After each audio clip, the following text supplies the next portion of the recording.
Bon, nous sommes à Oslo, donc ça veut dire qu'on est en Norvège, donc un drapeau supplémentaire. Allez, je m'y colle. Faut que je le colle, ça colle. Hop là. Fais-nous ça bien. Ah ben je vais essayer. Attention, jetez à l'œil.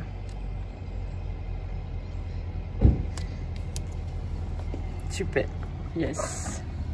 Voilà. Super.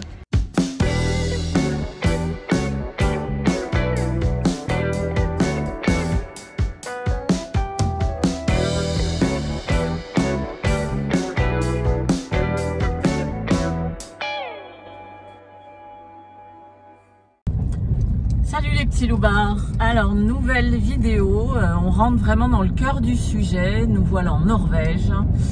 Donc les fjords, les randos, les beaux paysages, la nature. Je pense qu'on va vous régaler.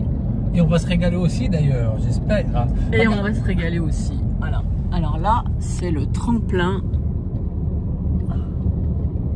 des Jeux Olympiques, hein, c'est ça? Ouais. Voilà. Donc voilà. On vous emmène. Ouais, allez. Ah, c'est super, on a...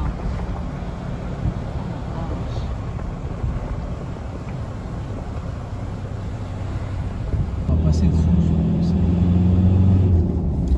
C'est rigolo. Ouais, c'est drôle. Si on l'aperçoit.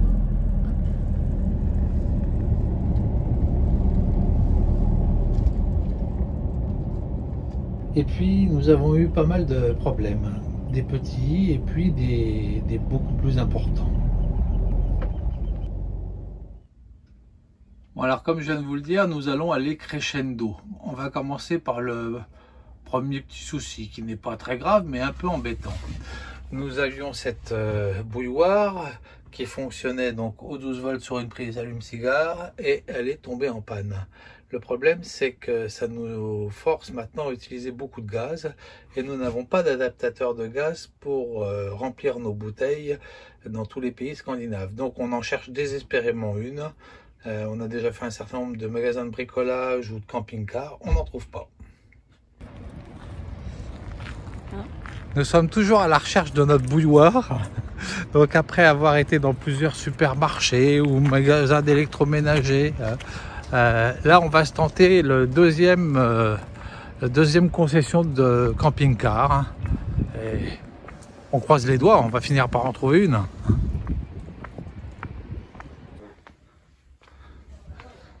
Nous sommes toujours à la recherche.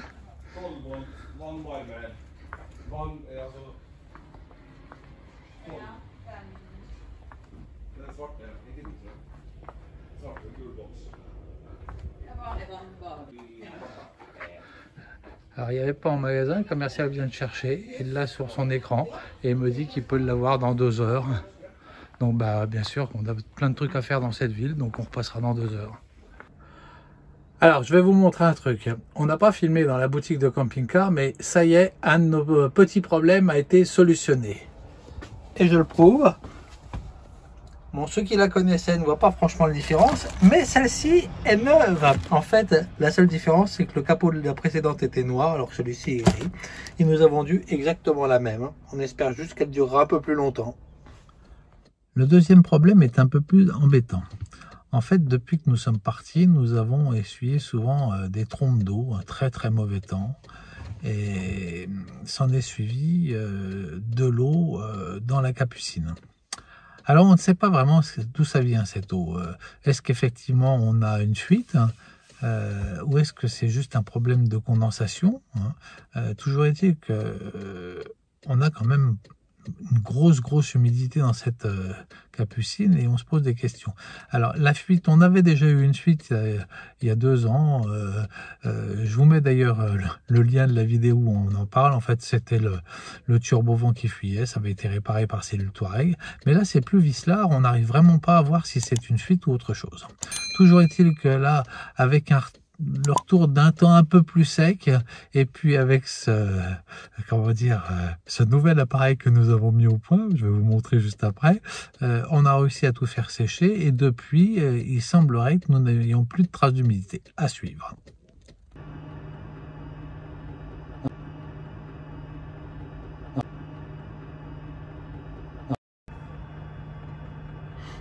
Bon, on est les rois de la bidouille.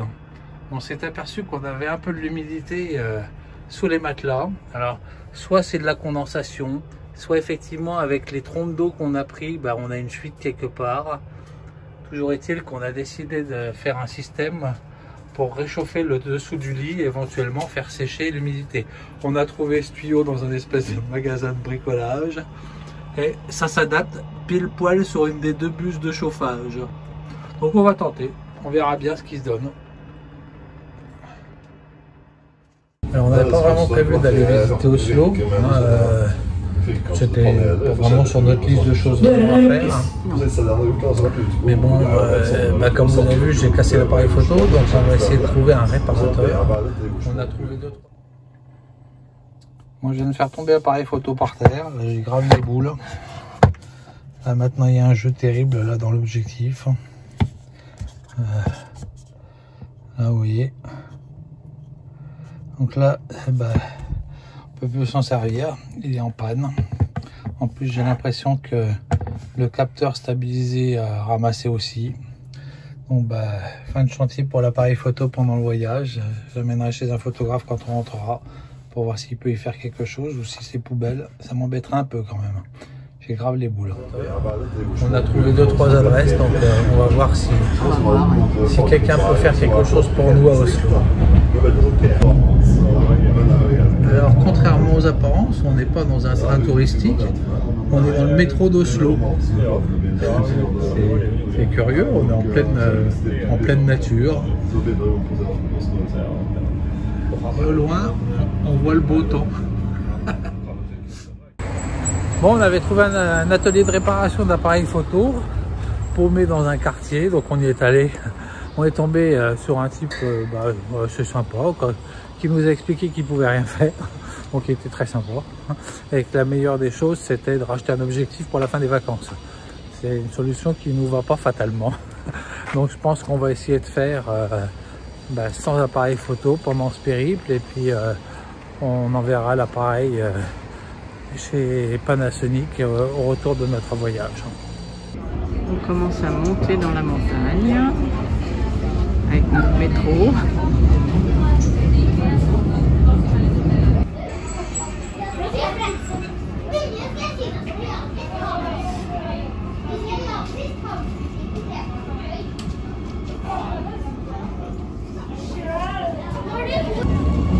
Voilà la station de métro où on a pris le métro ce matin. Notre camion est garé un peu plus bas, là dans la forêt, on ne le voit pas. Et au fond, Oslo. Ça y est, nous sommes arrivés dans la station de ski.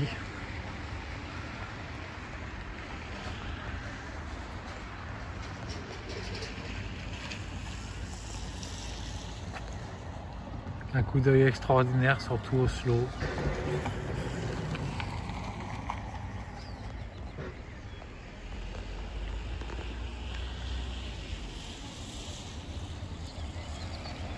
Donc pour l'instant, problème photo non résolu.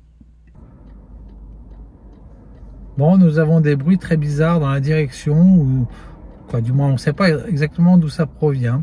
Espèce de gros grincements ou des craquements des fois. Claquements, ouais, enfin un truc bizarre. Des fois quand on tourne le volant, ou alors si on roule sur un revêtement un peu déformé, notamment tout à l'heure, mais à basse vitesse.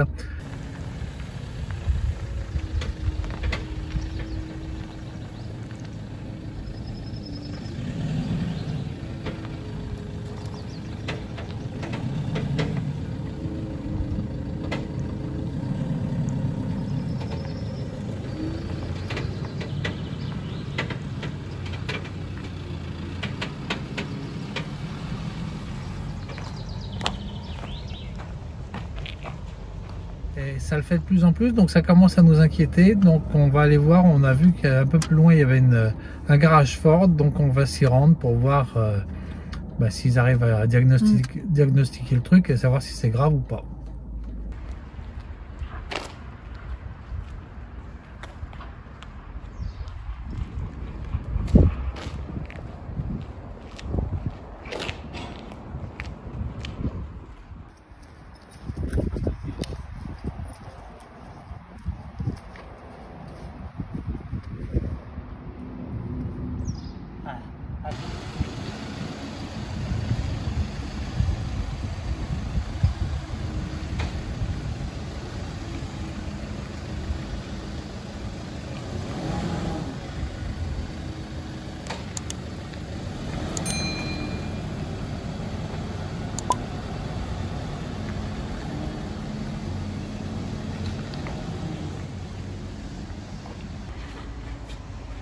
Et voilà, premier garage étranger pour notre pick-up.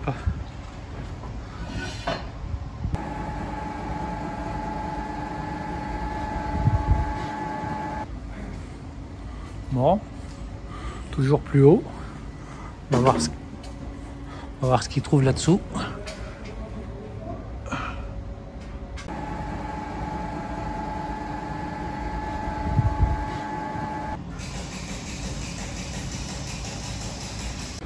Bon, on est donc dans une concession Ford. Ils ont déjà regardé une première fois le véhicule comme ça à l'arrêt en me faisant braquer dans tous les sens. Il y a effectivement un bruit, ils ne savent pas du tout d'où ça vient. Donc la seule solution c'est de le mettre sur un pont et de regarder. Alors, dans un premier temps, ils nous ont dit qu'ils étaient surmontés, qu'ils ne pouvaient pas du tout s'en occuper avant plusieurs jours. Et puis j'aurais demandé si ça pouvait être grave, si on pouvait continuer le chemin. Je savais pas trop bien, puis d'un seul coup ils nous ont dit que le pont était libre et qu'ils pouvaient regarder. Ben voilà, ici à Tel actuellement.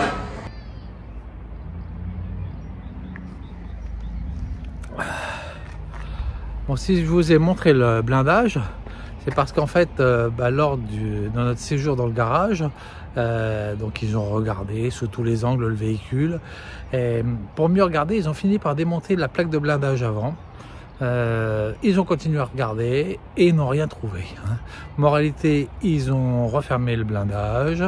Je suis passé à la caisse et là j'ai une bonne surprise. Ils m'ont dit que c'était gracieusement offert par la maison dans la mesure où ils n'avaient pas trouvé la panne et ils ne l'avaient pas solutionné.